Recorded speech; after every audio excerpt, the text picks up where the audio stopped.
Steve Dangle, Adam Wilde, and Jesse Blake. All right. Well, listen, before we get to the depression that lingers from a game like that against the Ottawa Senators, which we will break down in its fullest, I promise you. Yep. I do want to mention that we have our next live show to announce. Yeah. We were at Shoeless Joe's on Queens Quay last night. I want to thank the Shoeless Joe's staff and everybody there. That was amazing. They were great. It was so much fun. It was kind of nice to get out on a Tuesday. It's been a long time. Yeah. And everybody that showed up, you guys were amazing, despite the terrible game. And we are 0 for 2 in live shows that feature a Leaf game this year for goals. No goal. Not a single goal. We didn't get one at Greta. We don't get one at Shoeless Joe. They've been shut out, I think, twice this season. Yeah. And we had a live show for both. I didn't realize that. Wow. We picked them. Yay. Yay us. I don't know if they had ever been previously shut out at a live show of ours. No. Now, I'll tell you this. When we did the Generals and the Peterborough Petes, that was not a shutout. There was like 15 goals scored that game. Yes, that was awesome. This will not be a shutout game. I can almost guarantee it. Almost. Kingston Frontenac's Steve Dangle podcast, Sunday, December 8th. We're coming back to Kingston, baby. Woo! We're going to be taking on the Sarnia Sting, and there is going to be 2 separate packages for this. So there's a pregame skate bundle, kind of like what we did last year, and then there's the game and podcast bundle. So basically the pregame bundle with Steve, Adam, Jesse, and Barrick the Bear. Yeah! Rock! Photo ops out on the ice, obviously, too. And you're going to get a Frontenac's and SDPN special puck because they're making Frontenac's SDPN merch now. I love that. We're getting Frontenac's like one-time only merch, which is pretty cool. Is that the only merch they're making? Well, you're also going to get, there might be some other stuff. You'll also get a ticket to the Kingston Sarnia game, obviously. And then dinner at the SDP live show at the Caesar Company. And they make Caesars. Not Caesar salads, like the delicious drink Caesars. Oh, I'll have to invite my dad. And a meal voucher for dinner, which is amazing. And then, of course, there's the game and podcast bundle. You get ticket to the game, SDP live show at the Caesar Company. All tickets will be in the same section. And what I mean by this is last year, we didn't put everybody in the same section. This year, all SDP listeners who buy a ticket will be in the same section. And I expect you to be the loudest. Yes. The absolute loudest. So, again, that's Sunday, December 8th. And we're also going to have a very special guest for the live show, Jacob Battaglia. No relation to Bates Battaglia. Oh, that was my first. I know. Yeah, I know. immediately what everybody thought. He's currently in the top 10 in the OHL points race. So he's a second-round pick of the Calgary Flames. So we're very excited to talk to him. And we saw him play last year, too. So anyway, Kingston Frontenacs. Tickets go on sale this Friday, November the 15th. So stay tuned for the Frontenac social media channels for the official on-sale announcement. But just letting you know, on Friday, tickets go on sale for December the 8th, which is a Sunday. Love it. I'm so excited to go back to Kingston.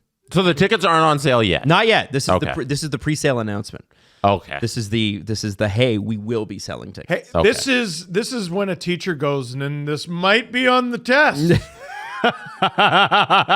might want to write this down. Adam? Yes. You might want to write this down. And I never did.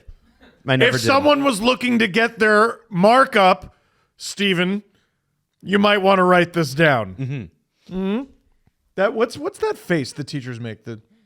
it's Where they tuck their chin into their neck? I know that you won't, but I thought you might need to. They turn into a bird? Yeah. Some sort of... Yeah. So anyway, just wanted to remind you of that. And shall we, gentlemen, get into last night? No. You want to talk about last night? Because here's the thing. We started this show on Monday being super jazzed about the power play, forgetting that when the power play started to kick off, it went from like 8% to 50% over the weekend.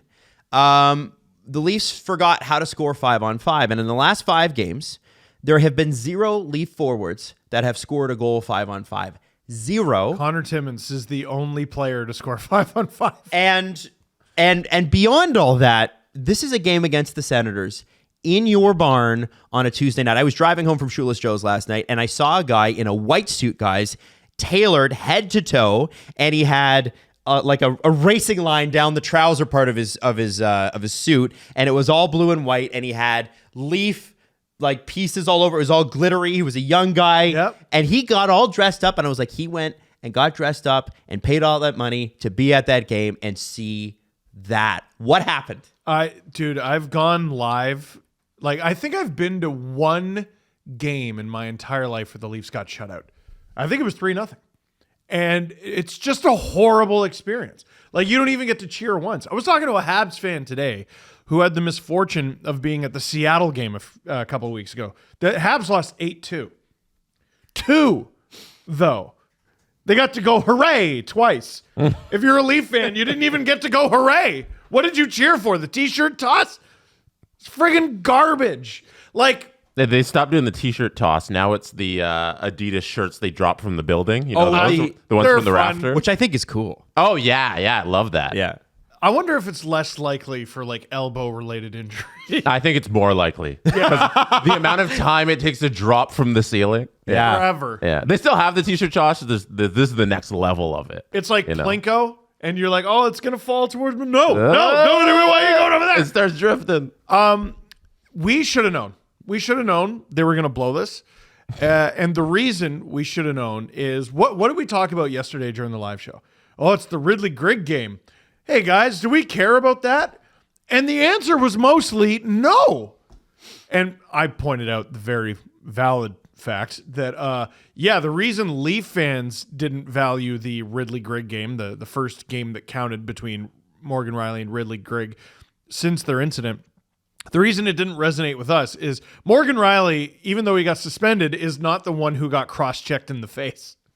Riley was suspended 5 games. The Leafs won all of them. The Leafs didn't really even pay for what happened there. And last night was the Sens making them pay the whole time. That game meant something to them. The reason the Leafs keep getting killed in the Battle of Ontario, like last season they went 3-1, the Senators did. The one game the Leafs won. Against the Leafs. Yeah.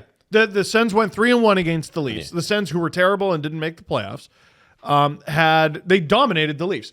They scored 3 goals or more in every game. They scored 6 goals twice. The only game the Leafs won, Joseph Woll stole and got hurt in the middle of. And Martin Jones took over. And the Sens almost came back and won. The Battle of Ontario, like there was a discussion yesterday in Leaf circles, like, is it a thing anymore? Does it matter? Yes, it frigging is, and yes, it frigging does. It's just one-sided. The Sens care about this.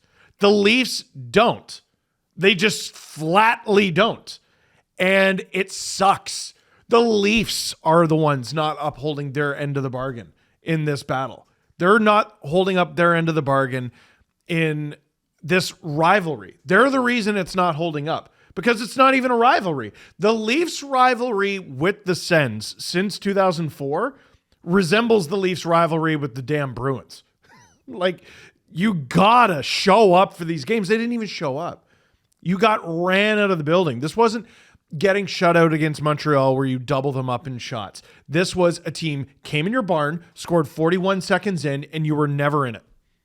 It's unacceptable. You can't have it. And this is after making fun of the Penguins for allowing 6 goals in the first period on home ice. Is this better than that? Yeah. Is it much better? No. And pretty relevant, too, that in the second period, so the first goal comes within the first minute of the first period. In the second period, the other 2 Sens goals come within a minute of each other. And they are, the Michael Amadio goal especially, which is the third goal, is they are completely... They're not even in it. They're not playing. They're lost. Not in it. They're lost. And their forwards were not helping their D at all. James Myrtle tweeted this. Horrible game for the Leafs. I would call it the worst of the year, but they've had a few. They generated just 0.7 expected goals at 5-on-5, which is the 3rd lowest for any NHL team in a game this year. They can't find a good mix, eh? Like, we all seem to agree the goaltending and defense is better. They need a 3rd-line center. Like, Robert Malloy, like, it just burst out of him yesterday. Someone goes, Steve, what do you think of the comeback? They doing the 3-0 comeback? And Robert Malloy just goes, not these guys. Not these Leafs. That's not what they do. The fun no game is actually over, rightly or wrongly, Leafs, that's over. They can't score at will anymore, which means if you go down in 41 seconds on home ice, you're in trouble. Yeah. There they are. So You want to compete for the division. You want home ice in the playoffs. Win this game. right. Win this game. Get a point out of this game. Hey, how about this? There's 82 games. That's so many frigging games. You're not going to win them all. Show up. Mm-hmm. What were the shots? Like 40-25? You stink. Through 2 periods, the highest expected goals on the team, guys, were Nylander and McMahon at 30%. Holmberg, Nyes, Domi, Marner, Dewar, and Benoit were at 10% or lower. Which is depressing because Dewar looked like the only guy trying at certain points. Yeah. So He was like a tiger who saw grass for the first time after getting let out of the circus. Right. Oh, God. So I want to go through the line combinations because I think they're interesting. You call up Alex Steves, who's one of the top scorers in the AHL, and I understand why they didn't draft him the first night. You better play tonight. But you have Matthews out and you have Pacioretty out, 2 pretty key pieces to the top 6. Offense. You need offense. And so what you do is you slot McMahon next to Tavares and Nylander, where he looked really good last year, and I would say he earned his extension last year playing with those twos. I didn't love his game last night, but yes, he did. Nyes, Domi, who has says a 10-game pointless streak. He is very obviously not himself, so I give him somewhat of a mulligan, but like your first line center right now, we need you. Yeah. And he's just not effective at all. The line I do want to spotlight is Robertson, Holmberg, Dewar. And the reason I say that is a line of nothing.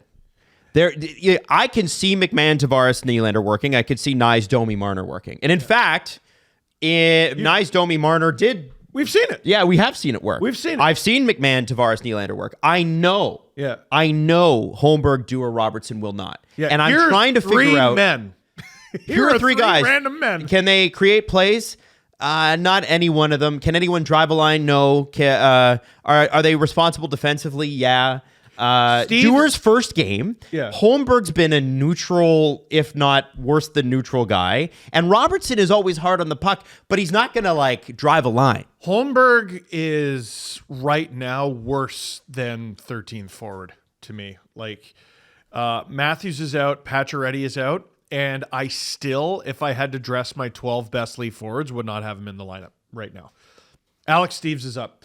You put Steves with Dewar and Robertson, all of a sudden you got 2 guys who can generate offense, and Dewar, who's like more of a grunt but can also score.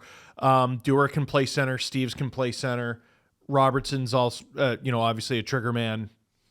Just some effort there. Holmberg is not a lazy player. He gets out there and tries. And the reason I'm done there is he tries his absolute maximum every night and every shift, and it's wildly not good enough. Like, it's not close to good enough. Mm-hmm.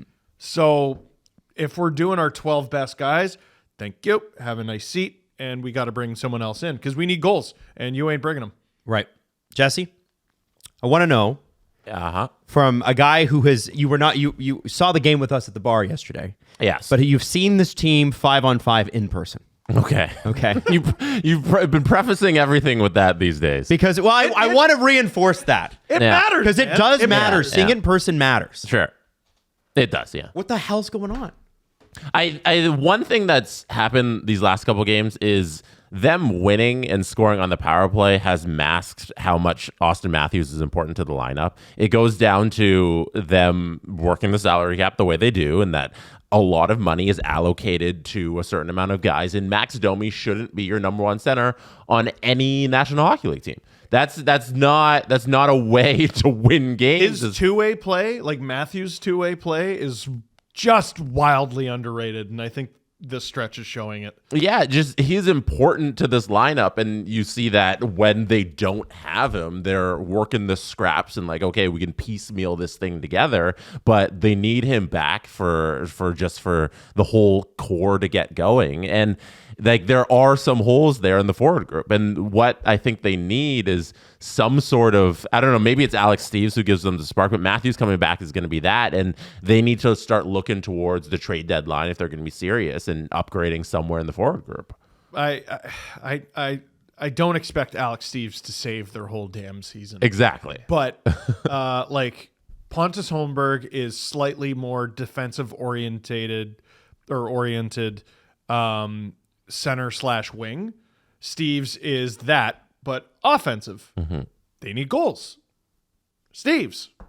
Put in Steve's. And it's not like Connor Dewar can't play some defense, right? Like, that's what No, he's and there like for. Calle Yarncroke's going to come back, which is going to be important. And this won't be the first or last injury you're going to have. We saw Max Pacioretty go out. Austin Matthews is out. And who's the next guy who's going to go down, who's going to ruin the lineup? They're going to be like, but injuries are going to happen. Yes. And they need to find some way to not just go completely disappear at 5-on-5 when they have a couple injuries. It's been bad. And again, John Tavares, William Nylander, Mitch Marner. I know Matthews is out. I know he is. I know he's important. What do you mean you can't score? Willie's play last night was not great at all. It's not acceptable. And Berube was screaming at him. As he should. Yeah, you know? and I know he missed practice, so he's probably not 100%. And Domi's probably not 100%. And they didn't reschedule the game. No, the games keep happening. And one thing that's really unfortunate for the Leafs in this little schedule crunch is they have all of these back-to-backs. Like they're playing again tonight, back-to-back with travel. And then next week is their weird week where they have the entire week off except for a game against Vegas on Wednesday. And it's like unfortunately, that's how the league works. You got fucked in the scheduling in November. And here, when you needed some time off, you have all of your games. But it's not like you were surprised by it. No, you do. No. Yeah, you know You it's knew this coming. was You know coming. the schedule back in June. Yeah. you know? The next week is like low-key really important to their season because you pick up a decent amount of points here. You pick up more than half of the available points here over the next week. You have almost the whole back half of November to lick your wounds. Yeah. Like that's the late November schedule. Who knows? Maybe Pacioretty comes back in early December. Maybe Yarncroke comes back. Yanni Hakanpää is eventually going to play his first game. Connor Dewar should be playing at 100%. He looked at 100% last night.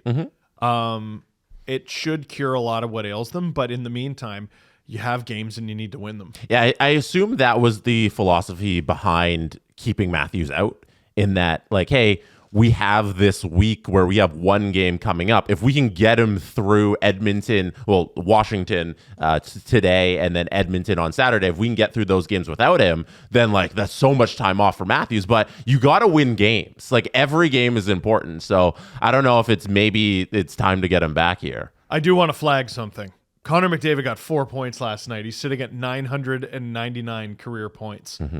The Oilers' next game is against Nashville. And he better friggin' hit it against Nashville because otherwise Saturday is against the Leafs. No! Please not here. Wasn't he also the 99th player to ever get 999 points? Was he? I don't know. I'm pretty sure that that's was cool. from the NHL's Instagram. The list of guys that hit 1,000 is not long. It's shorter than you think. No, there's more than 99. Let me check. I want to say the number's 300.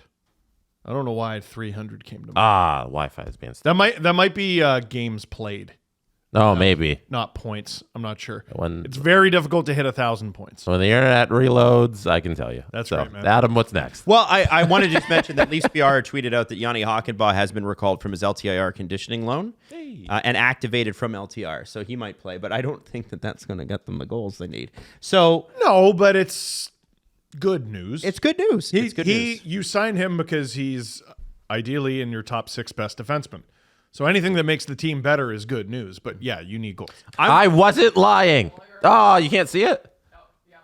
Plug it in, Everything's Produce much? everything's being reset. I wasn't lying. Connor McDavid is the 99th player all time to reach 999 No, points. I will what do you- never forgive the Leafs for Jason Spezza. What are you talking about? 300 people. I know. I was wrong. I think that's games played. There's Spezza only 995. I'm going to be sick. There's only 98 people alive on planet Earth who can say they scored 1,000 goals in the NHL, and Connor McDavid will become the 99th. Points in the NHL, and Connor McDavid will become the 99th, which feels appropriate. Yeah. Dude. You know? Dude, Dale Hunter, 1,020 points. 1,407 games played. McDavid is going to pass him probably before Christmas.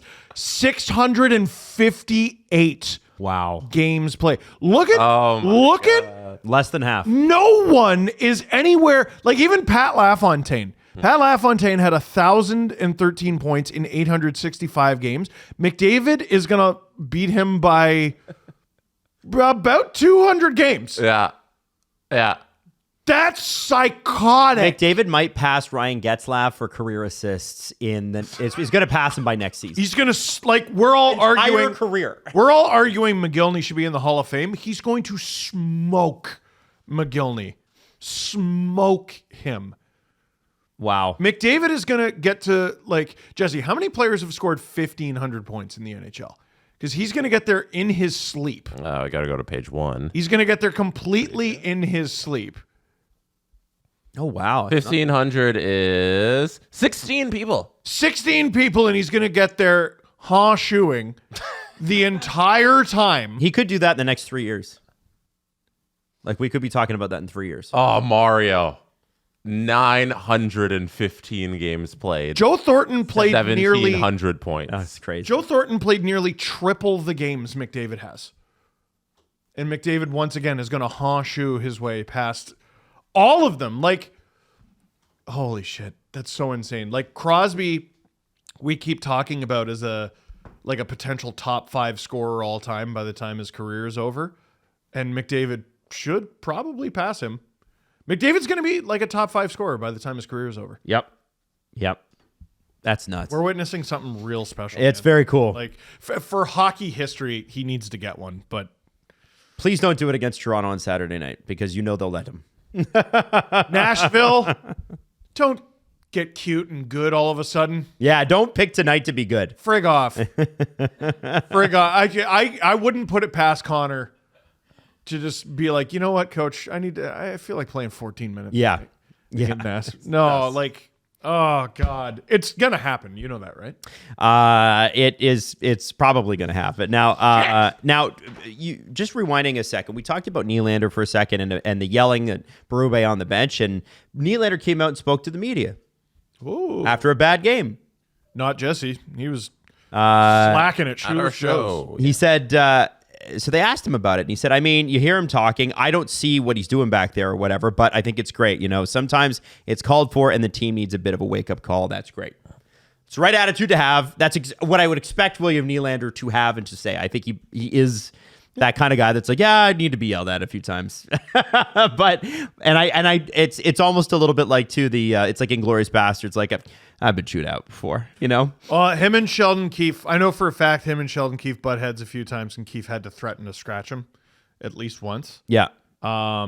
This is going to happen. At least once a game, perhaps. Yeah, probably. Berube's already gotten into it with his guys a few times, and Willie.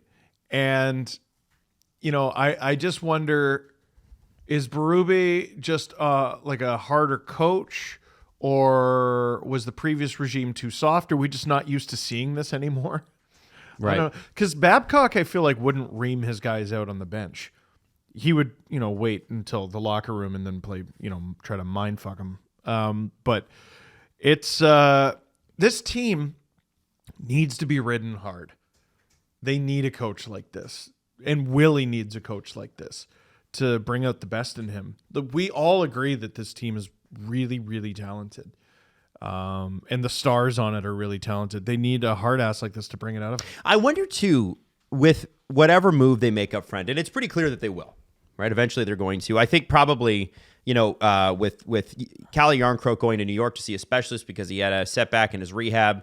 I don't know what that. Not good. I don't know what that means for timelines, but if he hasn't even skated this year, I would imagine that that's probably January at the earliest. Yep. And so I think what they were expecting cap wise is that Calle would have come back by now, and that they would have been able to try him at third line center and then see how that went, and then go make a move. But again, I don't think he's the full time Leafs third line center. Not an NHL center anymore. They need, I think, whoever they bring in.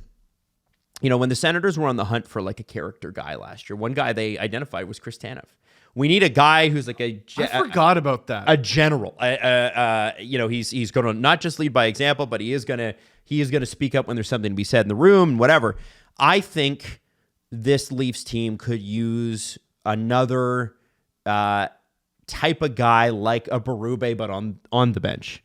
And he doesn't have to be the best player, But you look at what I think about specifically Gary Roberts, what he brought to Toronto when he signed here. And he was here for 2 years. It should have been more, but the stupid lockout. And Gary brought a level of intensity, and still does, that is almost unmatchable. That was what was so special. He was a great player, but also he had this level of intensity that a lot of times could rub guys the wrong way, pissed people off. Sure. But it was also a challenge. It was like I'm Gary Roberts and I'm 35, and there was a point in my career where my nerves were so bad I couldn't lift my hand over my head. Right. And yet here I am scoring an overtime goal in the third overtime against the Ottawa Senators in the playoffs. I'm fucking clutch. What are you? And I think that whoever they go out and they target, they do need to pay a lot more attention to the type of personality they bring into this room, I think, more than the previous regime did. And I do think they are paying attention to that. I do think they recognize that They perhaps want to see who flourishes. 100%. And I don't think that the previous regime cared as much. And that's why you did kind of get a lot of non-personalities in that room. And if you did get personalities, let's be honest about Thornton and Marleau, they never won anything. And so I want to see a guy who maybe he hasn't won a cup yet, but I would like to see a winner. And I'd like to see someone who's tougher, older, can still play, can give you a couple good years, and is going to be a guy that guys can rally around outside of the top four. How many times do we need to hear Treliving said it, O'Reilly said it, we have to de-emphasize the core four. It's time now. It's time now. Well, we need someone else. If Nylander's having a shit game, Marner's been playing great. He had an off game. Tavares did his best, didn't have a great game. We do need someone else. And I'm sorry, it's not going to be Connor Dewar. That's not fair to Connor Dewar. It's not going to be Pontus Holmberg. It's not going to be Nick Robertson. It's got to be somebody Nick Robertson can look up to. McMahon is fun and works hard. It ain't him. Dewar is fun and works hard. It ain't him. Robertson's fun and works hard. It ain't him. You need more than he works hard.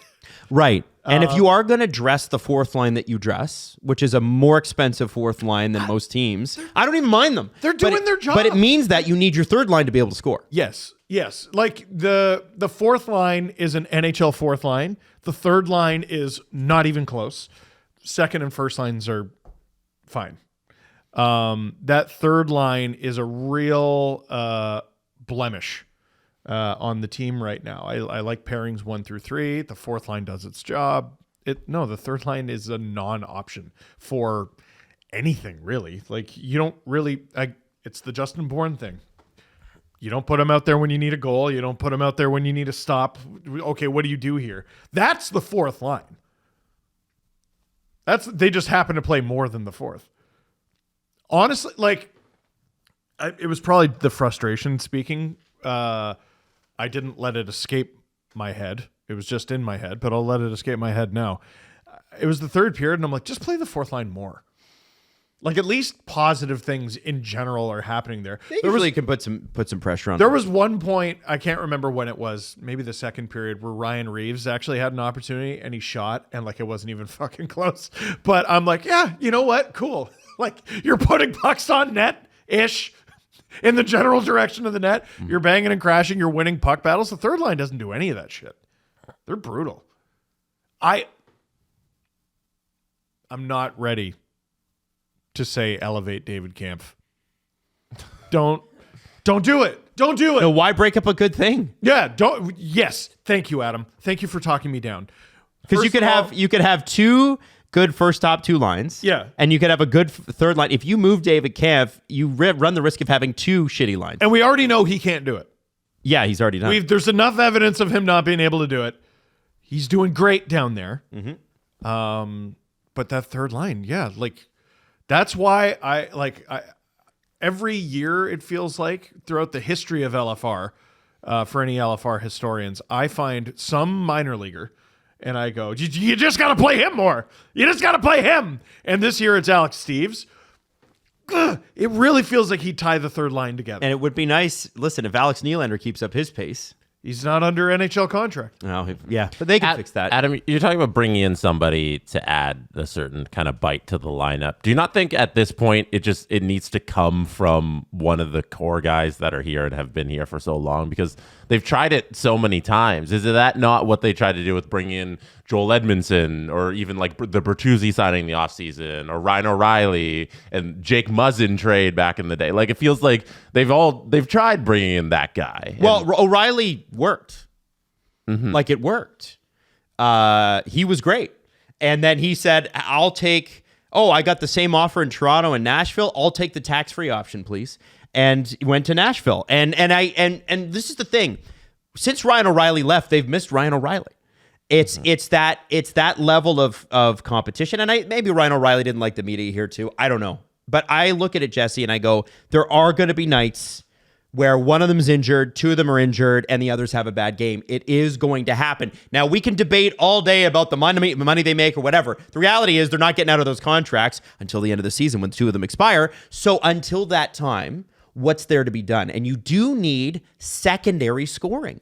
Well, you do need it, and they don't have it. How many goals? Domi doesn't have a goal. Robertson's got one, and then one that's disallowed.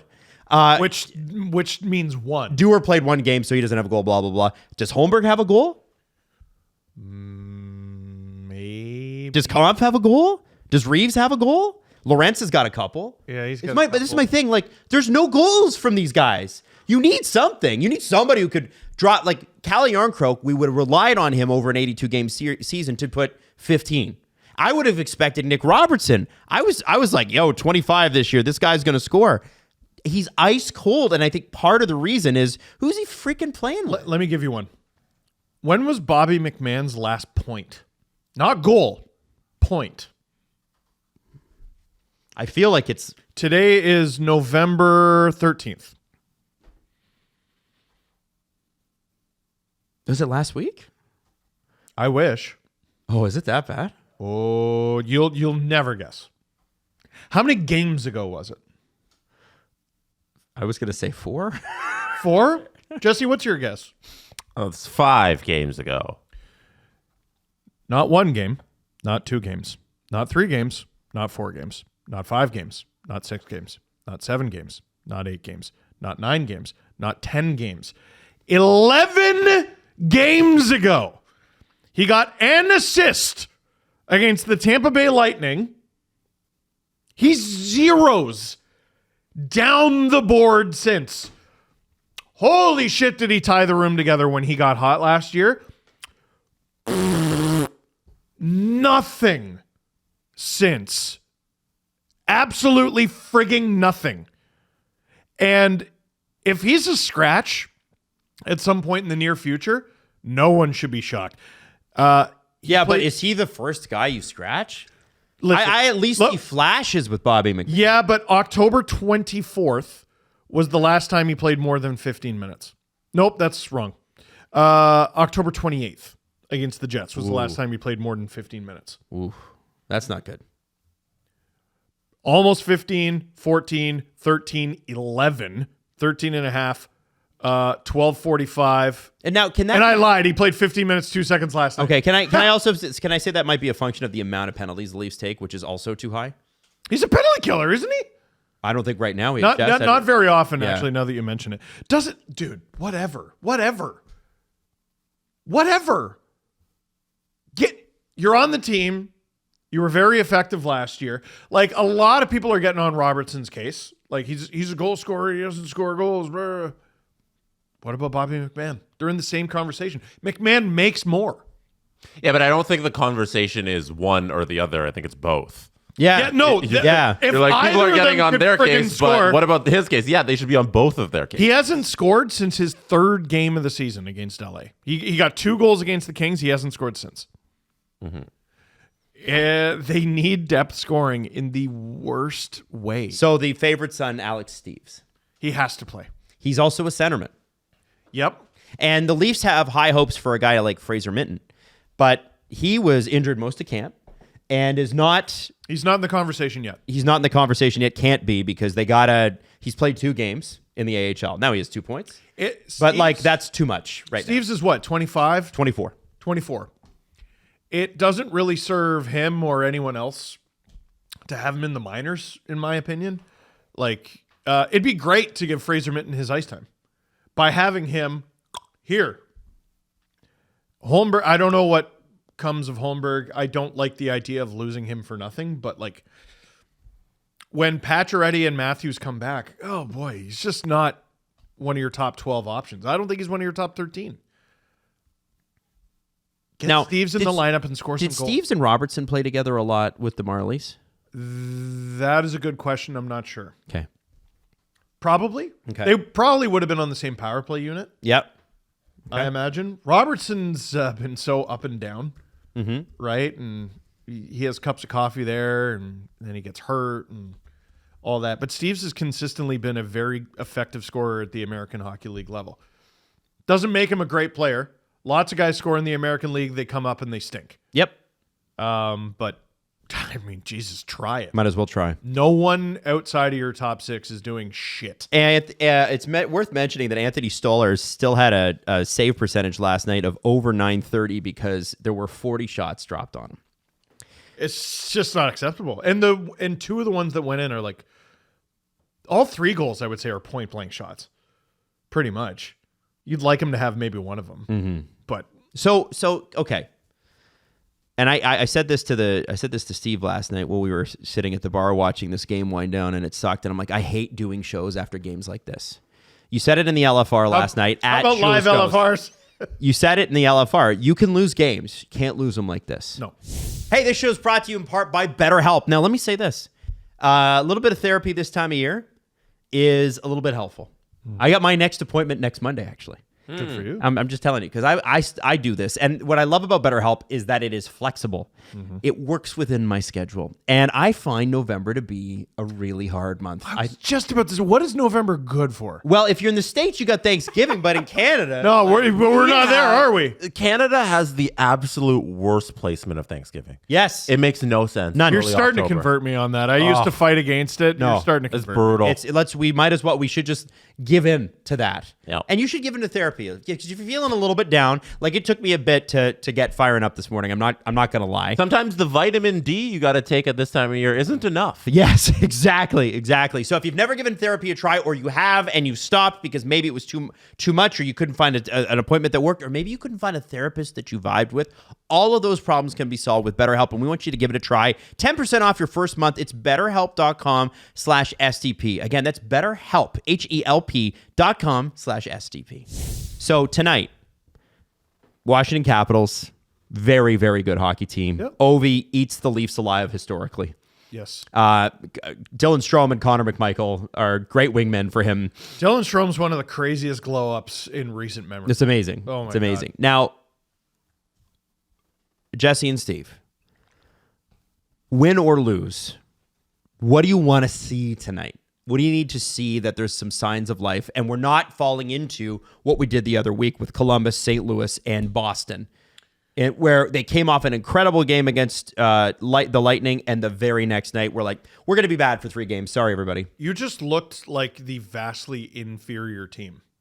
And I think the thing about that game against the Sens that bothered me the most is the Sens also looked like the rougher team. You're going to get run up sometimes. Yep. Sometimes they're going to have the puck more. They're going to shoot more. They're just going to have more jump than you do that night. You got to be the team that hits harder. And they weren't. It was bad. So if the same thing happens in Washington where you just don't have it, get a chunk of someone, please. Jesse, what do you want to see? The Washington Capitals, they're 10-4. Logan Thompson looks absolutely unreal. So that means the Leafs are going to win. Like the Leafs are going to look great. Yep. They're going to come out on fire. They're going to be motivated. Willie's going to get a goal. He's going to jump higher in the goals total for the league, and they'll be good. And we'll learn nothing. Well, and we will learn nothing. I like that. Well, you learn absolutely zero from that because they come out as a house of fire against a great team like the Capitals, and then they'll suck ass against the Sens, and we learn nothing. Do you have a grip on what the hell this team is? Not yet. No, they could be anything. They definitely score less and allow less. They have great goaltending, and Yes. that has been able to keep them in games that they shouldn't have been. Stolarz has been absolutely magical, and I think that's become a new feature of the Leafs that we haven't had in recent memory, where, hey, we have a really good goaltender who can actually keep us in games and steal some wins and steal some goals that should have been the back of the net, which is, I think, really cool. So that's a big thing about this team this season. I assume Wool's playing tonight. Yeah, back to back. Yeah, even if the plan was to double shift Stollers, which I don't understand why you would do that. You faced more than 40 shots last night. That's Wall tonight. But Wall's also been like decent. He's been good. Except for that like first game he came back, which is understandable. And after that, he's settled in. So it's about like, hey, they also have kind of good defense. Like I think everybody's really happy with the defense this year. It's not the complaint; it's the offensive part. And yeah, none of that's been going. No. So, okay, I want to ask you guys this. I do want to switch to the Washington Capitals, who made a trade yesterday with the Pittsburgh Penguins and reacquired Lars Eller for a third and a fifth. And there's a really funny little story with that, with one of those picks that I'll get into in a minute. Ooh. But Seth Rohrbaugh, who is a Penguins writer with Trib Sports, so I believe that's the Pittsburgh Tribune, said Lars Eller was always seemingly furious when the Penguins lost, even when they were competitive. He had plenty to be angry about this season, and this afternoon, when he was still a member of the Penguins, he spoke about the team's malaise. He said, the adversity we're going through has to make us better. We need to grow from it and improve. We talked, the players talked, the coaches talked. We are where we are, and we need to crawl out of it and find our way back in one game at a time, one shift at a time. And then when asked who needs to be better, he said, everybody. Then he was traded. Now, what's interesting about this is Seth also tweeted this, and I love this. And Steve, you will especially love this. Okay. He said, if I'm reading Puckpedia correctly, the 2025 fifth rounder that the Penguins acquired in the Eller trade has been around the block. It was a pick that Washington sent to Pittsburgh. Washington acquired it from Toronto in the Joel Edmondson deal. In the Joel Edmondson deal. And then Toronto acquired it from Chicago originally. In the Jake McCabe deal. Yes. Isn't that funny? So yes. Kyle Dubas has had this pick twice. So Washington currently has Chicago's pick. That's correct. No, Pittsburgh has Chicago's pick. Oh yeah, Washington, they got it from Washington. Yeah, so Pittsburgh has Chicago's. Which one is it? So okay, it's the fifth rounder, 2025. Chicago's pick goes to Toronto, goes to Washington, goes to Pittsburgh. That's right. Mm-hmm. Got it. Yeah, so he was the general manager of that pick twice. Hilarious. That's cool. Just a funny little wrinkle. Mm-hmm. Delightfully now, Kyle Dubas. We talked about this on the show yesterday, but I think it's really worth bringing up because Taylor Haase, who is a writer for DK Sports Pittsburgh, said in one of her columns that it said the league source told me earlier this week that Kyle Dubas has made it known to other teams that, quote, everyone is available except 87. It's interesting. I bring this up on the show yesterday at Shoeless Joe's, and Jesse goes, we have a trade to announce, and it's Lars Eller. Well, and what I said was, do all the guys with no movement know that? Yeah, well, and there are a lot. I want to get to that. Sure. And I think it was interesting what Taylor wrote. She said, and while Dubas has done well to replenish the pool with picks and prospects over the last year or so, the objective of any near future moves wouldn't be to add more futures. Rather, it would be to acquire actual players back, since this isn't a tear it down to the studs rebuild, as Dubas likes to say. He remains committed to trying to win with at least Crosby. Ownership made a promise to Crosby over the summer that the Penguins would be better this season. Now, I don't know how ownership or Crosby could have believed that. I do. Yeah, so you told this Matt Sundin story yesterday, but do a quick one for anybody that didn't catch the Shoeless Joe's show. So Inside Home and Away, which is Matt Sundin's book, and it's just really, really good. He tells the story and he paints a picture. I think it was the 07-08 season, which was his last season as a Leaf, first season of LFR. He bursts into the Leafs room after a loss, and he slams his stick on the table and gets the attention of everyone in the room, and this is not something he typically did. And like welling up, tears in his eyes, voice cracking, was talking about what it means to be a Leaf and what it would mean to win here and what he was so mad about. And with all the rumors of him getting traded and the Leafs rebuilding, what made him mad about that was he believed the Leafs could win. The 07-08 Leafs, he thought could win. And when it stopped me in my tracks. It was on a walk when I listened to it. I'm like, this is why Sidney Crosby's still in Pittsburgh. It's not just like, yes, this is my home. Obviously, it's his home. This is where my life is. Obviously, it's where his life is. But Sundin, if Sundin could delude himself into thinking that Leafs team was remotely close to competing for anything, then Sidney Crosby could easily think that his Penguins could compete. The goalies that year, Vesa Toskala with a 904 save percentage, Ray Croft with an 876. And Raycroft as a backup was unplayable. And Clemenson played a few games. Two notable players on that team, Sundin with 78 points, Antropov with 56, Caberlet 53, Jason Blake 52, and Alexander Steen, who they'd later trade, with 42. Not a great team. No, dude. No, not a great team at all. Sundin did win the Messier Award that year. Oh, good for him. Paul Maurice was the coach, wasn't he? I think so, yeah. Maybe that's why he thought they could win. Maybe.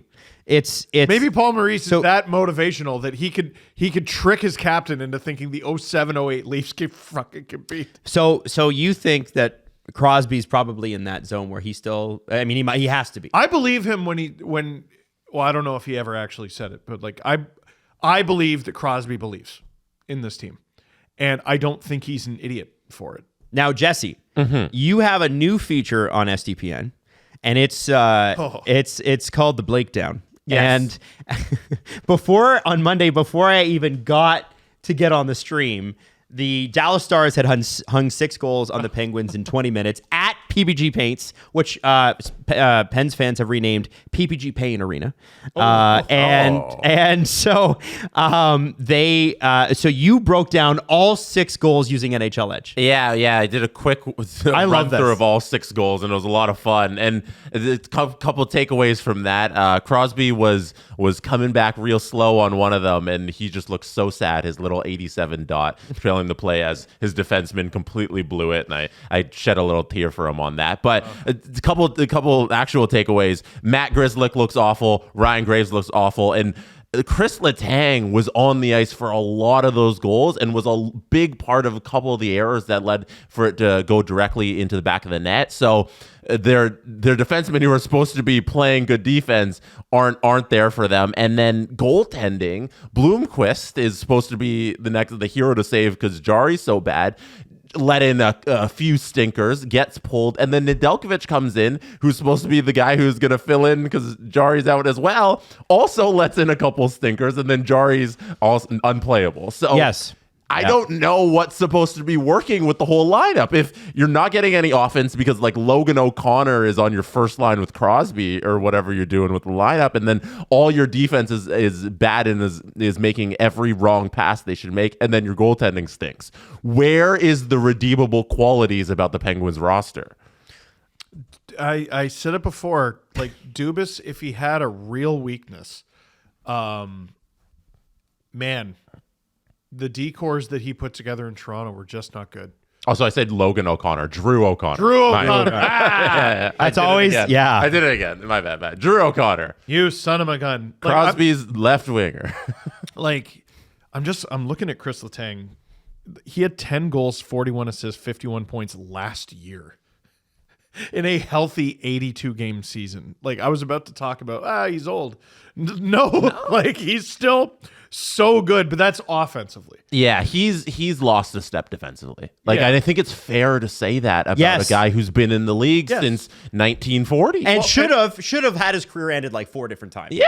Like, how many career-threatening injuries has Letang faced? Well, it's insane. If you have to choose where to attack against the Penguins, I mean, Carlson, Letang, all right, pick that side. But other side is Graves and Grzelcyk, dude.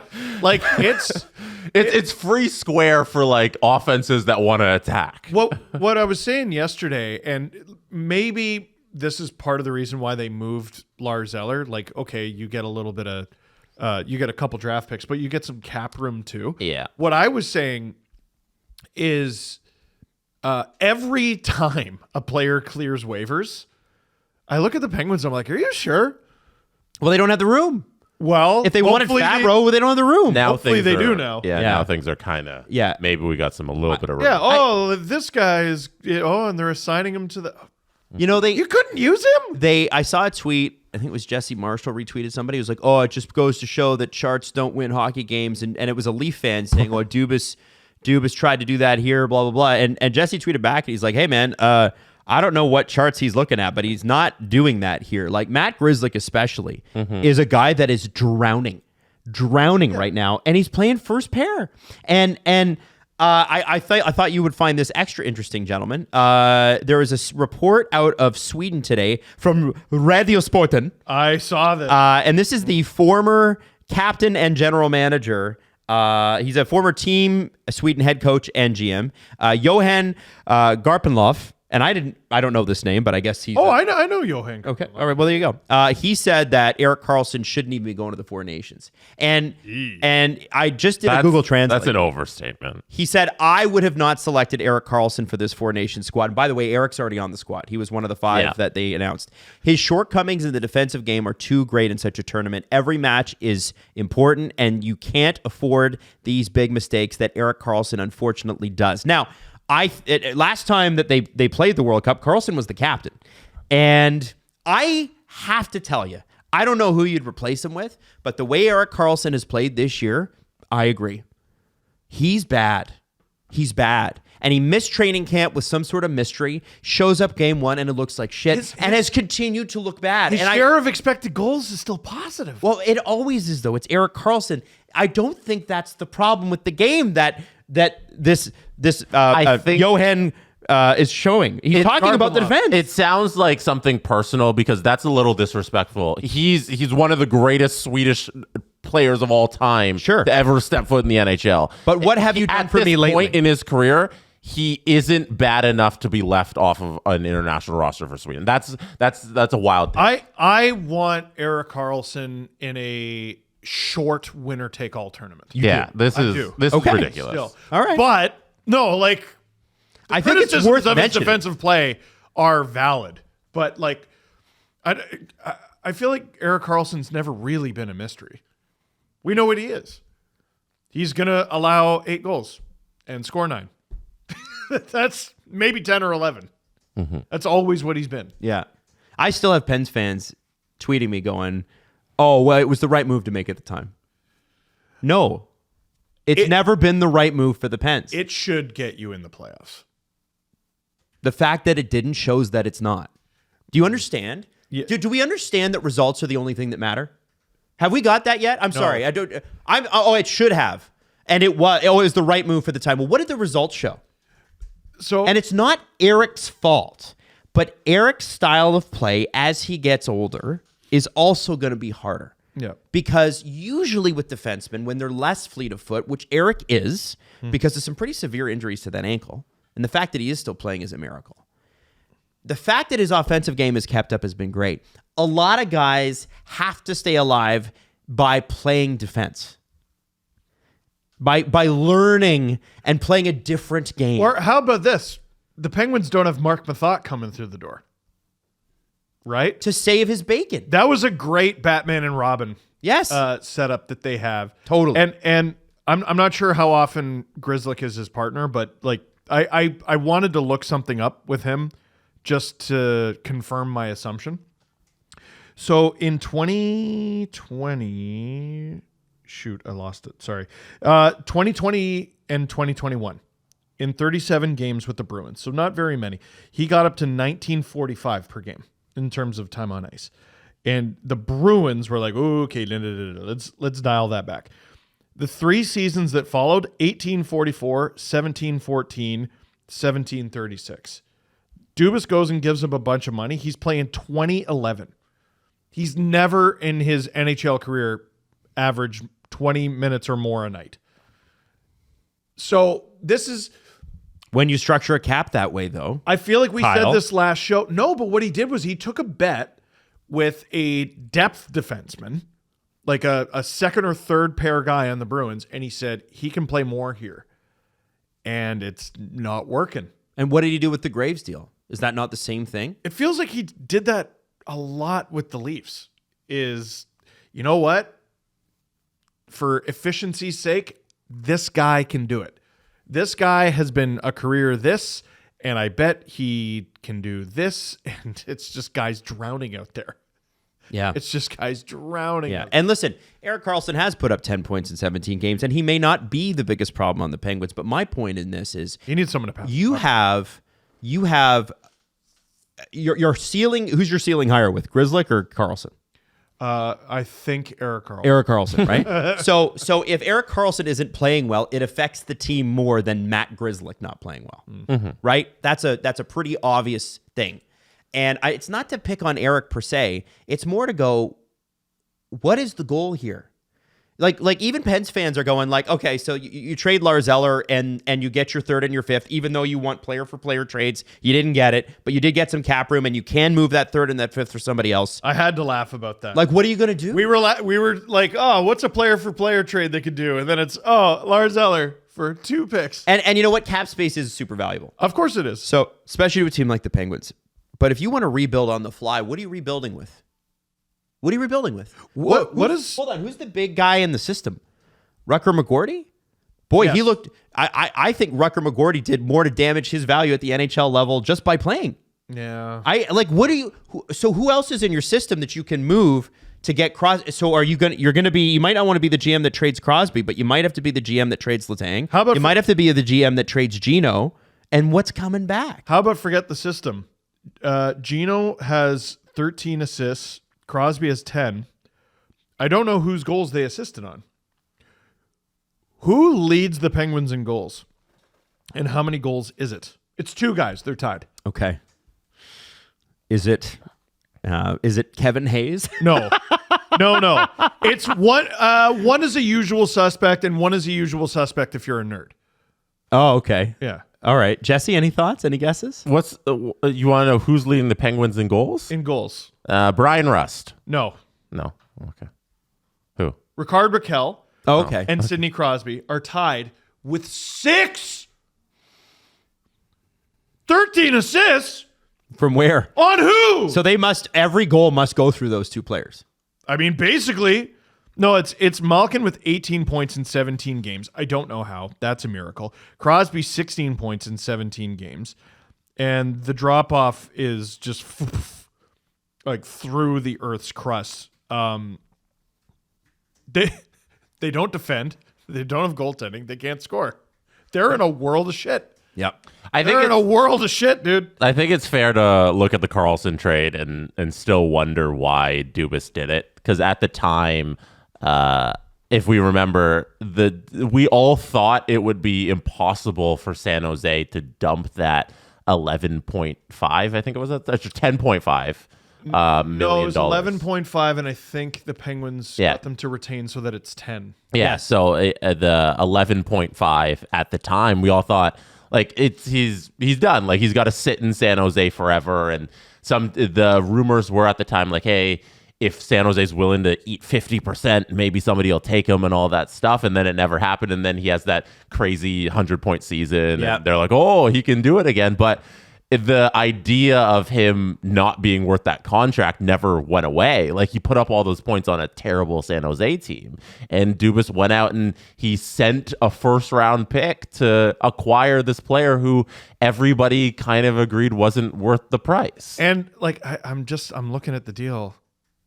Like Granlund is doing very well for San Jose. Mm-hmm. Very well. I think even like Somebody has to score for a bad team. yeah, I don't care about the bodies. Sorry, Ryan Dzingel was a 20-goal scorer with the Senators, and then when he got traded, he didn't even make roster. Yeah, I don't really care about the bodies that went the other way. I care about the 1st-round pick and you having now a $10 million on your cap that you can't spend another way. Because I think those are the most egregious errors by Dubas. If I remember correctly, Jesse, to back your point up, a lot of people said, okay, well, it's got to be 50%.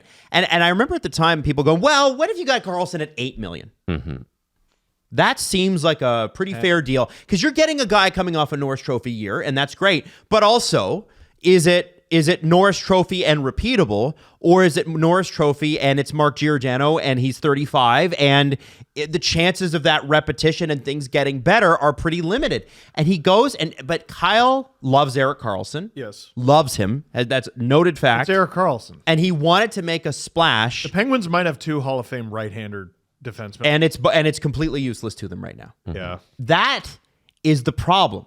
Yeah, That is the problem. You acquired a second Hall of Fame level right shot defenseman who just came off 100 points, and it's useless to you. Yeah. That's a fucking problem, guys. Yeah. That's where I'm like, how do you not have the foresight? It's an awkward fit in the best of times. It was a Norris Trophy, but was it a Norris Trophy, or did he just put up 100 points as a Thank you, defenseman? Bessie. You know, it's Yes. because all of those seasons before he wasn't healthy, you know, and he wasn't putting up those kinds of numbers in one season where he can stick around for all 82 games and just churn out points on a terrible San Jose team where he doesn't have to play defense at all, and he puts up 100 points. Like, is that what you want for $10 million? He was part of such a strange era, like those couple years where like someone would win an individual award, and it's like, okay, but do you want to trade for them? Oh, no, I'm not doing that. Like, who's trading for Carlson? Who's trading for Marc-Andre Fleury?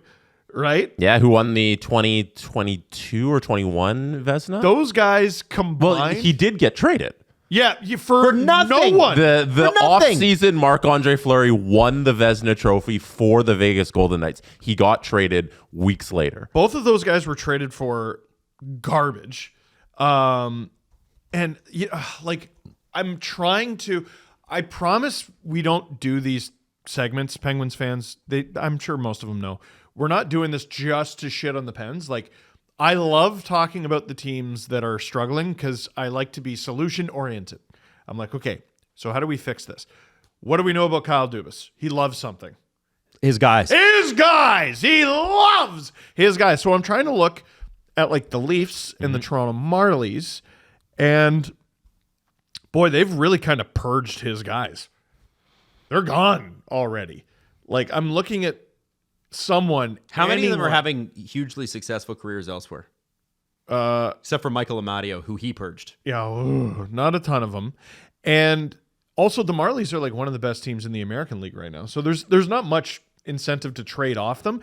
I was like, maybe Nick Abruzzese, who was like a pick of his, but like he's got 2 goals, 2 assists, 4 points in 10 games right now. Like, that's not bringing you into playoff contention magically. They're in a world of shit.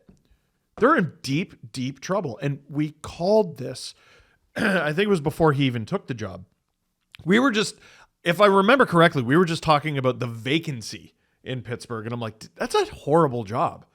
Because you either have to compete year in and year out with Crosby and Malkin and everyone with no assets to spend in order to do that, or you need to be the man who dismantled that dynasty. He's made his choice. Well, the dynasty's over. The dismantling hasn't begun, but the dynasty's over. We didn't know that. When the vacancy happened, we thought it. We all suspected it. And we knew that this summer. Yes. That's the thing. Maybe we didn't know it last summer because they hadn't missed the playoffs 2 years in a row. It had only been 1 year. But guys, it's over. And Pens fans know that too. They're not stupid. The morning after that loss to Dallas, like, was some of the saddest shit I've ever seen come out of Penguins Twitter. Just like, they're just, you know what it was? It wasn't ranting about how bad the team is and they should do this and this guy should be fired. And it was just them posting old clips. Mm-hmm. Oh, dude, it broke my heart. It's Kunitz in Game 7, and Crosby in the Stanley Cup Final against the Sharks. Come on, guys, we'll get another chance. And Fleury and this save and that. It made me so profoundly sad. Because it wasn't a protest. It wasn't pitchforks and torches. It was a eulogy. Yeah. It's now, over. Here's something that's interesting, guys. They have a goalie that has an .836 save percentage at the NHL level this year and a .547 goals against average. Goals against average, a very imperfect stat, but like plus minus, when it gets goofy, there's something wrong. But that same goalie in 5 games in Wilkes-Barre Scranton was 4-1, 216 goals against average, .926 save percentage, and he's now back. Mm-hmm. That's Tristan Jarry. And Mike Sullivan was at the mic saying, hey, listen, 3 goalies is not what we're going to do long term, but it's going to have to work for us right now. Can you find your game, Jesse and Steve, that quickly, do you think? And does it even matter at this point for a team that really can't score anyway? I think you can find your game that quickly. I think, especially with goalies, sometimes you just need a mental reset. I think, you know, are you going to be able to trade Jari? No. You're going to be able to trade Nedeljkovic? I don't know. I don't know if it does anything. One thing the Penguins do need to be cognizant of, like, this Blomqvist kid seems like he could be good. You're currently in the process of destroying this player. Send him down. What the fuck are you doing? Letting this poor kid get shelled every night, expecting him to be your savior.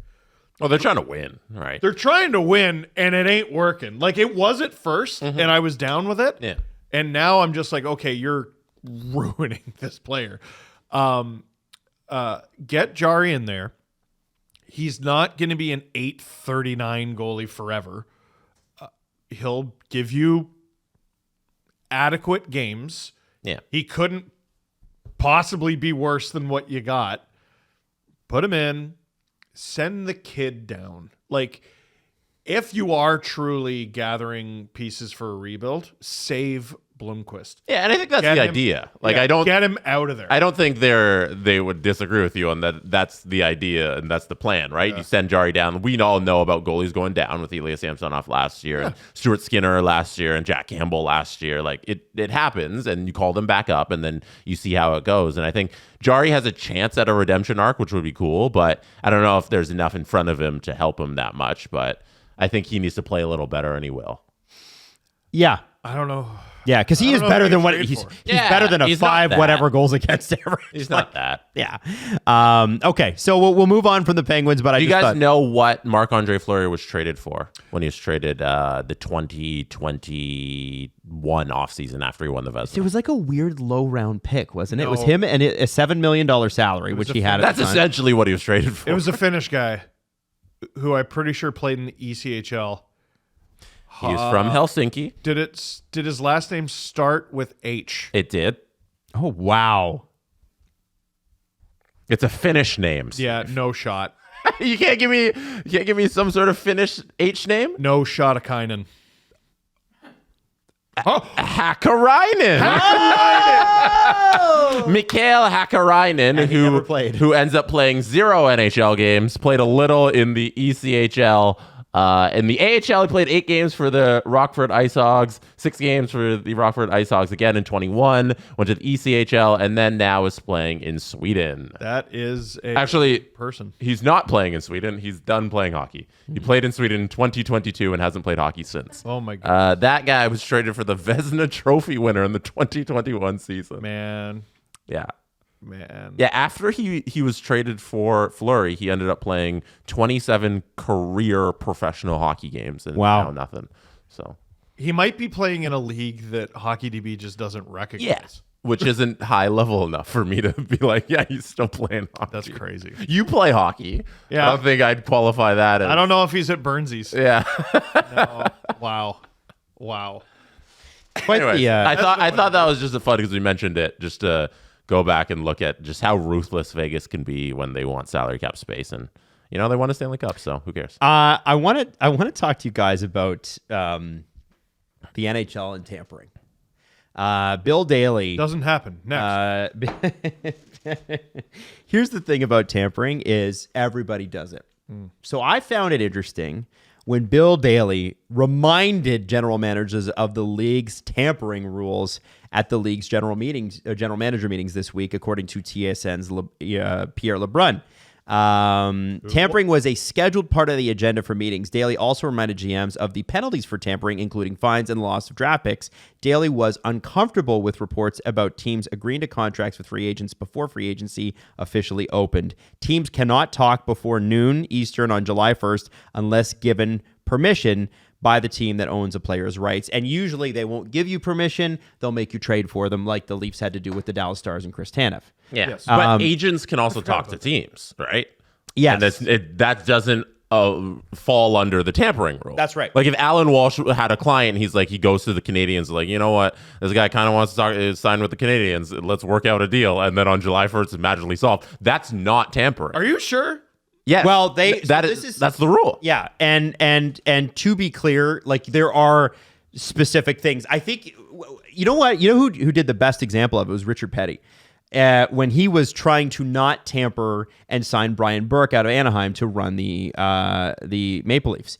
He would say something like, man, Brian, wouldn't living in Toronto be great?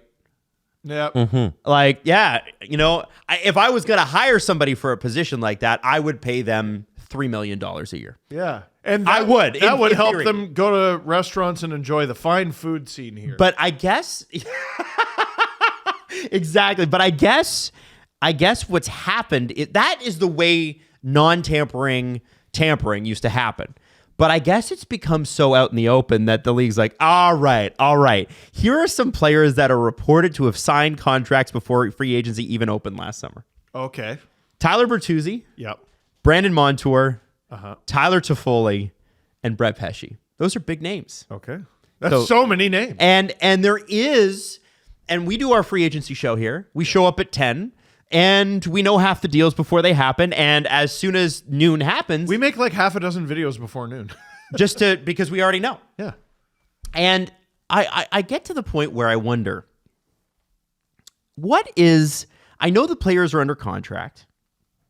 I know there was a point when the NHL experimented with players being allowed to agree to a deal before the contract expired, right? We did have that talking week that they used There to used have. to be a negotiation window in between the draft and the free agency opening. Yeah. So what? And I know Just formalizing tampering. sure. Yeah. Decriminalizing tampering. And then they recriminalized it. Yes. I don't know why they did that.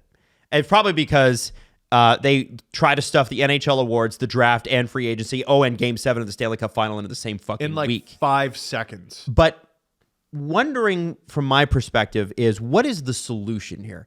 Obviously, if there's rules, people are going to push them. Yep. Because if you're not trying to get around whatever is written, You wouldn't need the rule. right? It's like Sean Avery blinding Martin Brodeur. They didn't have a rule for it because they're like, well, I don't know. Who's going to do that? Hockey's been around for nearly a century and no one had done it. So we didn't think we needed to say it. But all right, now there's a rule. So that's my question to you guys. What's the solution to prevent this? And by the way, if everybody's doing it, who are you going to find?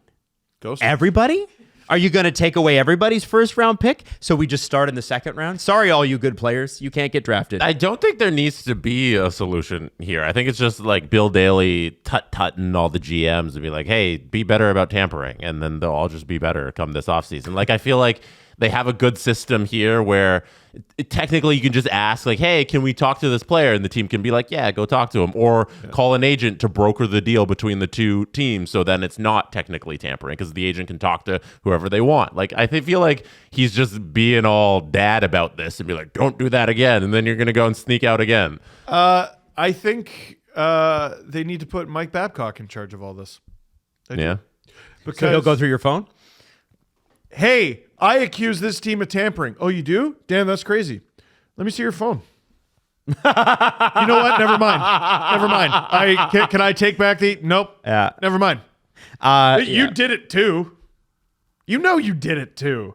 I want to know... Bill Daly said this for a reason. I don't think it's just, oh, we didn't like it. It was... No. Bill, William, who narked? Who is the big pants-shitting baby who narked about this? Yeah, somebody got too sloppy, and he just needs to, hey, everybody get your act in line, and they're going to move forward. Yeah, can we all... He wants you to go back to pretending. Yeah, exactly. Yes. Yeah. Okay. Get better at pretending. That's funny. A couple other things here because we got a great interview with Movember coming up, and I want to. I can't wait for you guys to The meet whole month. Craig. But no, an ambassador. We are interviewing the month. But a couple of just quick pieces of news. The PWHL just announced today that starting December 5th, all 6 PWHL teams will be available on EA Sports in Play Now, Online, Shootout, and EA Season Sports Mode. NHL 25. Yeah, sorry. EA Sports NHL 25 will be available December 5th. Nice. So you can play as anybody. Big fan of that. Big fan. No reason not to have that. Big fan. The NBA game, 2K's had the WNBA teams for a while now, so like this is only natural evolution. The NHL game gets it, so it's awesome. Different companies, but still same. Hooray. Very cool. Very, very cool. So I think that'll be neat. And it'll be neat to see the Scepters jersey, which I people keep giving it shit, man. I saw it, seeing it in person, I'm like, dude, this jersey rocks. Who are those people you're talking to? Well, angry internet people. I'm not talking to them. What? I'm just watching I'm merely monitoring their tweets, looking at people. What? No, it was I took a dump on the logo, but the jersey, the complete product, Like physically, was it? not I didn't like the logo. I liked the logo. I really had to You go. know, just No, I didn't love the logo when it was released, but the problem with releasing a logo is it's not the whole product, right? There's a few teams around the NHL where it's like, I don't know about that, and then you see it on the jersey, you're like, oh, never mind, that's really good. The Scepters jersey is very nice. Yep. I really like it. yeah, and the game's gonna be cool. Yeah. Yes. With everybody. Yeah, a lot of them are in it already because they have you can play as the international teams with the women. So yeah, a lot of the character models are in there, but getting the full teams, and I wonder how they're gonna do the arenas. Well, like Rico's already in it, so they don't need to do that one.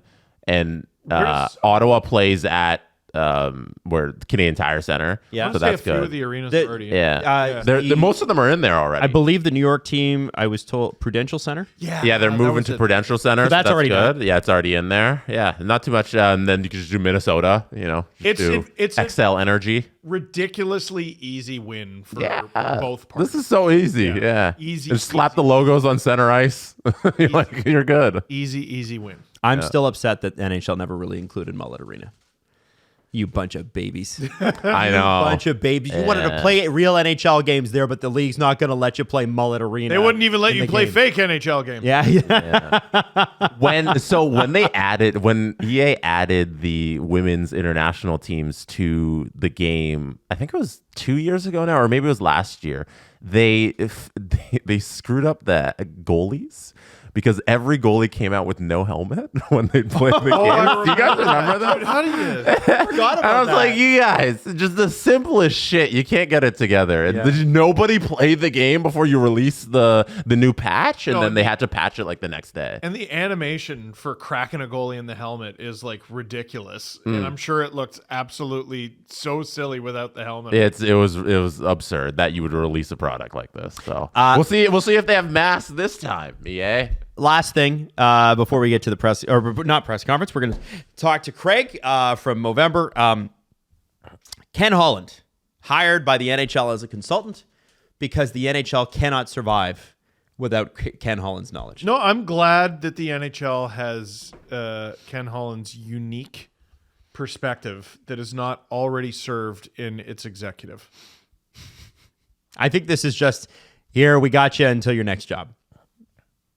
Can I read the press release I got Oh, from God, the NHL? yeah. I a good boy. need it. I need it. So, press release, NHL.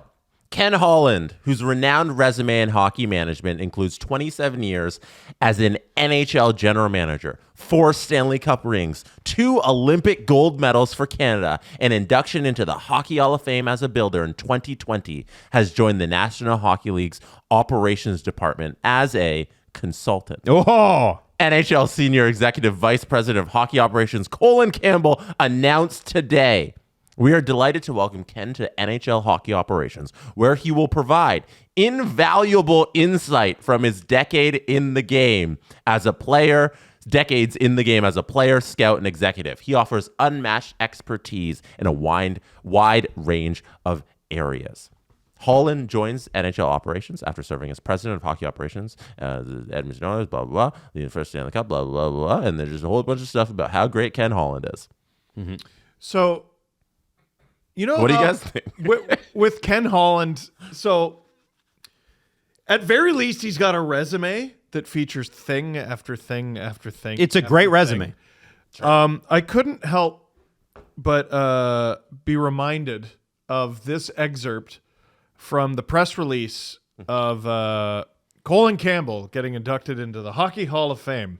One of the things on his resume they put, there were 221 players who... This Colin's for when he was this, not this press release. No, This is not this something press else. release. Okay. This is one from like a couple days before. Okay. There were 221 players who skated under Campbell during his time coaching the Red Wings and Rangers, including 7 who went on to become NHL general managers. Mel Bridgman, Kevin Lowe, Craig McTavish, Jim Nill, Mike O'Connell, Pat Verbeek, and Steve Yzerman. One of the resume items for Colin Campbell getting into the Hall of Fame is he hires his friends. So, like, yeah, Ken Holland, it's just them hiring another guy they know, but they have worse guys. Let him in. Screw it. Let him in. His resume is better than this guy. It's so blatant. Hey, Ken Holland was sitting around without a job. Let's give him a paycheck. Like, it's like, I don't think we've ever seen a more transparent instance of, hey, our buddy is out of hockey. Let's bring him on as a consultant. Paid consultant. Every fired, What? At least he doesn't have to get benefits. No, he probably might. I don't know. almost every fired AGM, GM, or president in the NHL is still working for a team in some way, shape, or form. You just don't hear about it because they're not in a high enough role. Exactly. Like we talk about like the little cabal. Man, if you get in it, you have a job set. until death. Until death. Not until you're ready to retire. Because you'll retire and they'll find a way to get you a 15-hour-a-week job to keep you working until you are... You probably collect paychecks posthumously. They'll just drag your urn from like building to building. They'll... What?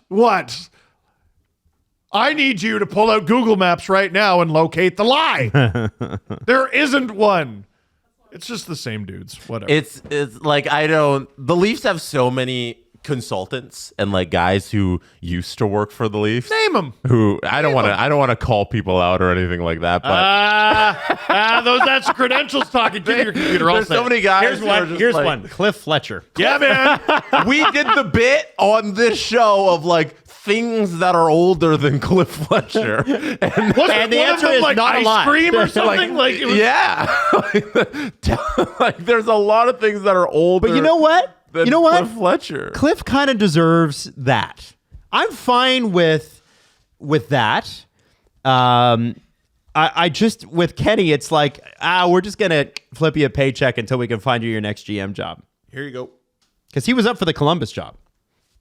Oh, I bet he was. Went to Don Waddell. But you watch, Kenny Holland's going to be a general manager again, guys. Kenny Holland. Yeah, I'm telling you.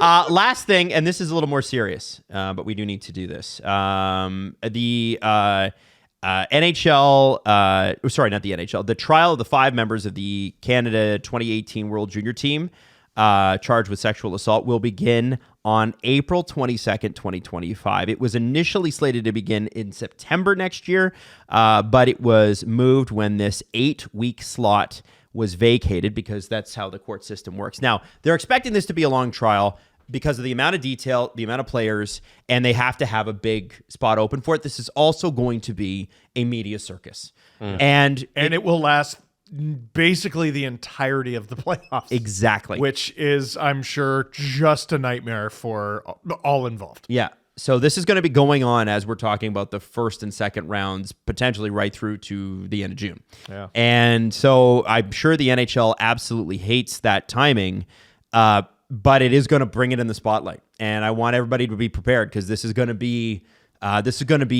along with the scores from the night before, probably front page news every day. We're gonna send Steve down to the courthouse. Oh, okay. Where is the courthouse? I think it's in London. He's Is gonna it be in the London? reporter every day, I'll live pull up from the the courthouse. Absolutely not. I can't be trusted with the MLH. I won't be covering this. Yeah. Not as a beat guy. Yeah, it looks I like don't it's know. in No, you don't call that a beat. London Spirit Court. So many people who talk about hockey are grossly out of their depth when it comes to this topic. And case in point. Yep. Okay, so let's bring on Craig from Movember. You're going to like Craig a lot. He's got a lot of energy, and he's got a surprise for Steve. And if you want to donate to Adam's Movember page, Oh, it's in the, I say it in the end. I'm going to say it in yeah, but I think you should hit off the top. Say it again. Okay, please donate to my Movember page because look at this mustache. Come on. It's Come on. pretty gorgeous. So you can find the link in the description, okay? Throw me $5. All right, so you guys know, you can tell what's growing on my face. I have a MoSpace Not page. if you're listening. Oh, okay. I have a gigantic 70s style mustache that Rub I'm it on the attempting to mic. grow in. Yeah. Here, rub it on the mic? Yeah, for all the audio listeners. There you yeah. go. Well, yeah, sure for you. Oh, yeah. It's not thick yet. I'm hoping that it looks better soon. But we're raising money for a great cause. And joining us from one of the Movember ambassadors, Craig German. Welcome to the show. A little round of applause. Now, Craig, you're a good Ontario kid. And we got to get you close to the microphone here, otherwise it won't pick you up. So you've obviously got a mustache too, which your wife hates, you said. Yeah, we're on the fence on that one. Travis Kelce's helped my cause a bit. Okay. But, we'll go from there. All right. Now, this is interesting because you have a real personal connection because, obviously every year you and your company right here, we're going to give them a little shout out here. You guys get behind this, but you've actually experienced testicular cancer. Yeah, so it's kind of a crazy story. We were in our 10th year of raising money. Kind of lost some friends to cancer, and that kind of gave it some meaning. So it was October 31st, big Halloween dressing up guy. So I've got my Beau Bichette wig on, and my son's dressed up as Springer. Great. Yeah. Right, there's a good picture of it. And then, all of a sudden my wife kind of looks over and she's like, I know you're a ball player, but you're kind of touching yourself a lot. And I'm like, what are you talking about? And so it just happened. I started to get some irregular testicular pain on the eve of the 10th year of Movember. Wow.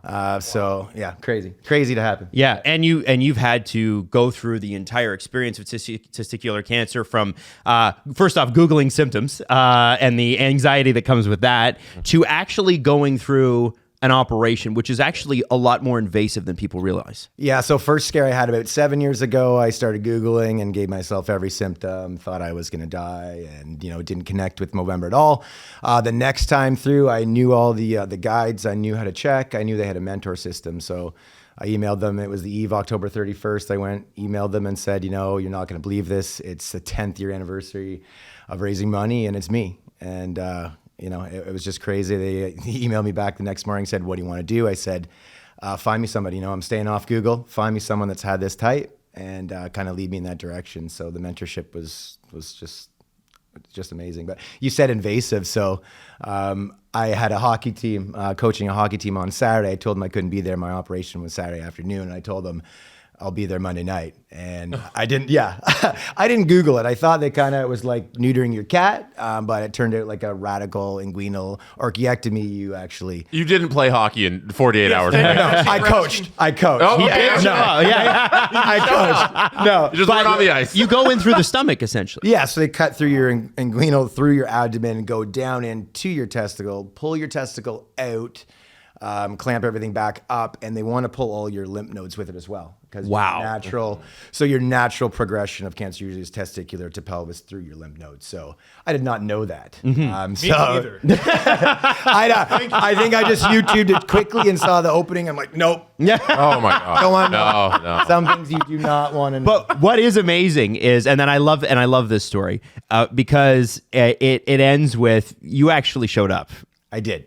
So I walked through the auto doors. It's 48 hours. I'm a wreck. I can barely walk. I'm imagining you like literally limping out of the hospital with the IV drip still attached. Like, I didn't get one. No, okay, all right. In the gown and everything. They took they took great care of me. So I hadn't walked at all. I said, okay, I'm just going to go. I'm going to say my speech like I always do, and the boys are going to go play. This is my U13 rep team who just won the Bobby Orr Hall of Fame tournament on the weekend. Yeah, all right. Shout out Ethan Donavito with the OT winner, 4-3 OT winner. Nice, love that. Walked through the doors, and like the kids knew roughly that I had a surgery for cancer, but the parents obviously knew the whole story.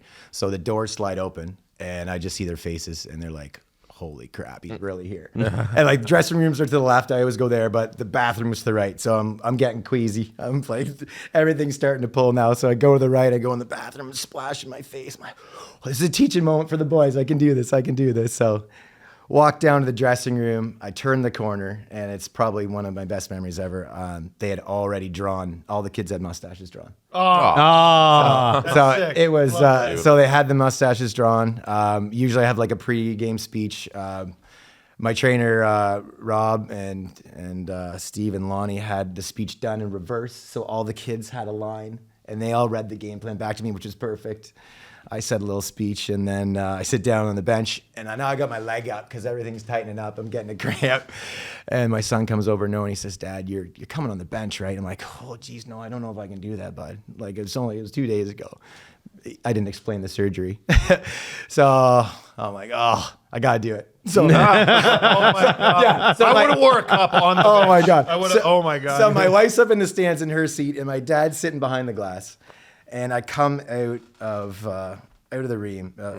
Sorry, I come out of the room. There you go. And I look up at my wife, and we've been together forever. So she looks in my eyes, and she's like, "No way, he's going." And I kind of look at her sheepishly and put my head down. She knows it's coming. Then I walk to the corner where my dad always sits, and he's standing in the glass, and he kind of looks at me like this, and he just goes, and he puts his head down. Went around, stood on the bench. They played like this is the number one team in Ontario playing. They played amazing, and it was just like I have a picture from that game, and it's just like one of the most amazing days of my life. But Yeah. And your dad, it's interesting you bring up your dad because guys, Craig's got a dad that's like a man's man. And Craig's dad had a mustache for 40 years. Oh my gosh. And so, you get teams involved. And by the way, Craig customizes these sweaters every year for whoever on his team raised the most money. So every year it's a different character based on what their mustache is and what it looks like, which I think is awesome. But one year you decide to bet your father that he will have to shave his mustache if you reach a certain goal. And what was it? Yeah, so I think the first year we were all in like 4 or 5 guys on the team. Movember's really fresh, and I think we raised like $500. So next year I'm like, what are we gonna do, right? So I went up to Dad and I said, what do we got to get to get you to shave your mustache? So reverse fundraising. He's like, $2,000, Craig. So I'm like, all right, we got to go. So I just started emailing everyone through the business that knew him. And yeah, like I said, I think he had it since he was 18. And at this point, we're like 60. So never seen him without it. And so yeah, we absolutely crushed The mustache it. is older than me. Yeah. Oh, yeah. And it, yeah. So absolutely crush it. We go over, we shave his mustache. I think I actually put some in a bag. I don't know why. I don't know why that was a good idea, but Was it a shock to see him? it's insane. Yeah, right? So he was a hockey player, tough as nails. He took a slap shot to the face, shattered his nose, and broke his orbital bone. Comes back like a couple weeks later, takes a high stick, knocks his front teeth out, cuts his lip. So reason he had the mustache is because he got a big scar under there, right? Oh, But so he shaves it off, looks amazing, and my mom sees it. And she's like, "Oh, Todd, you look so much younger." Never back again. Never back? No, he grew it the next year to be on the team, and it like forgot how to grow. It looked like steel wool, and like it lasted like a week. And he's like, "Nope, killed the mustache. done, all done." I love it. Now, obviously, Movember affects families and helps men in many different ways. It's not just testicular cancer; it's mental health and other men's health causes that sometimes kind of go ignored and usually ignored by men, right? Because we have that. There's that meme on the internet. It's like being stubborn could kill you, and then somebody writes, "No, it won't." Right? And I think it's sort of something where men have an issue being vulnerable a lot of the time, right? Which is cool. Now, I want to make Steve vulnerable. Because you brought something that will make him extremely vulnerable, and I need you to explain this because I love that you did this. All right, so yeah, I've been just watching as much as I can, reading the books, catching up on the podcast. I'm at the rink a lot, so I haven't got to do a lot of research, but one thing that resonated with me was goalies. So growing up, my brother was a goalie. I remember me and my buddy Mike Hughes would sit in class and draw. Did you draw goalies? I used to draw goalies and professional wrestlers growing up. Oh, so did Mike. So anyway, if you were to draw a goalie pad in like the early 90s, you had to draw the one long one on the side, and then you had to go the 4 laterals, right? Like Vaughn, right? Yeah. Now the pads just look like pillows. Yes. Yeah. So you had to go like waffle style. Yeah. So your favorite player was? Felix Potvin. Okay. Also, my future wife that I didn't know, she was 30 minutes away doing the same thing I was. So I can remember probably the greatest Leaf memory was Felix Potvin skating down the ice for Hextall. Yes, right? 100%. So I'm sitting there and we're watching, and we're like, "Oh my God, he's going! That's Hextall down there! Oh my God!" And you're kind of like this, and you're like, Holy crap, he's winning. He's winning. He's winning. He's winning. Oh, don't the be blood freaking on out his on the bench. face. Yeah. Oh, it's Oh, my awesome. goodness. It's awesome. So I was a younger brother of 3. We collected hockey cards, and my middle brother, he's an engineer. He's very smart. He would always say, "Hey, Craig, I got this Jocelyn Thibault." Yeah. Remember him? Yeah, of Sweet course. helmet though, Nordiques. It was a sweet Can helmet. I trade you for a Felix Potvin? So this went on for about 5 years. Uh-oh. So I brought you, my friend. Look at this, 1990-91. This is Wow. old to us, but to kids these days, that's like the 70s. Right? Yeah. I love the old Jets logo, Can too. you remember where these stickers come from? The stickers? Were they in packs of cards? Someone will probably post it, right? They might have. Were they in this? Remember the old sticker books where like you had to Yes, collect yes. all the stickers and put Yes, them in a book? so Yeah, Wales division. yeah. All right, buddy, open this up. Oh boy. So you can't have these because Brett will kill me. But Wow. Oh my God. You could tell they're old by we should change the cases. how Eh? sun-dyed aces are. You got a Felix Potvin rookie card. Like I swear. Look at to that God, good. He's got a good mullet in that. He had such a good mullet. Yeah. So did The Dougie at that point. best. I have a constant debate with myself. I don't even need friends. Like of what best Potvin's best setup was. It man. might be this one, the coho with like The jagged edges on it. the jagged edges on it. Oh, that might be the best version of his mask. That might be the best Leaf. That was like the jersey best ever. start of the season. Like, what kind of gear is Felix gonna have? Yeah, and like it never. Do you have any of those? Let me see. I have this one, the Potvin 95-96 Fleer Ultra. Show the camera. Sorry, no. no. This is a conversation between me and Fred. All right. Yeah, there we go. I had like the full set of the 95-96 Fleer Ultra. Yes. Might have had this one. I've never seen this one of his full blue setup. No, I changed my mind. This one's the best. Right. This is the best version of his mask, 100%. Yeah. That one. That might have been the year he went to the All-Star game. Dude, I'm a historian about this guy. The one with the talking flag about in the his old mask, background. right? His old mask? His old rookie remember mask that. where I don't remember it at all either. My first game, Leafs game, was February 5th, 1994. So he would have been a couple seasons in. Yeah. And he would have ditched that mask long before then. Never seen this one with the mountain of pucks. Never. Are you sure you got to bring this home? Are you? No, I think I'm Did just. you ever go to something they called back in the day a book fair at your school? Oh yeah, that's where I Do you got know that? Do you know the poster in the line of fire. No way! I still have it. No way! And it's in the So is blue my room. wife. Yeah, I still have In it. the line of fire. I kept it from the time I was 5 years old. Oh my. I brought it to my. How dare you? First of all, Jesse. No, I'm saying that's crazy that you still have it. So I still have it. It's in terrible condition, but I still have it. And when my wife and I first moved into our house in 2014, I had nowhere to put it. Oh, The shame. first day we lived in that house, we had a gas leak in the laundry room where the furnace was. So we got it fixed, but like as a bit of dark humor, I put that poster up on the laundry room door in the line of fire. Nice. And now that the blue room's a little bigger in our new place, it's still like it's a focal line of point fire. in the Amazing. See, blue room. I'm 36. That poster's over 30 years old. and you know what? And this is the thing. Like the reason I think I'm so glad, Craig, that you brought these because it's like this is what men will bond over. Yes. But we won't talk about our health issues or our You're feelings. so right. And that is kind of that's what Movember's trying to do. Break down some of the barriers, raise money for great causes, and wear ridiculous mustaches, which I think you deserve to do at least once in your life. So you can check out my Movember page. It's actually on the link underneath. But donate to anybody's Movember page and get right into it. German lumber. Here we go. We're located where? We're in beautiful town of Bobcaygeon, Ontario. That's right. Bob Cajun. Bob Beautiful Cajun. place. Beautiful. You got it. Hey, Craig, thanks so much for joining That us. was awesome, guys. Appreciate it. The Steve Dangle Podcast. Follow the guys on Twitter at Steve_Dangle, at Adam WYLDE, and at Jesse Blake. Connection complete.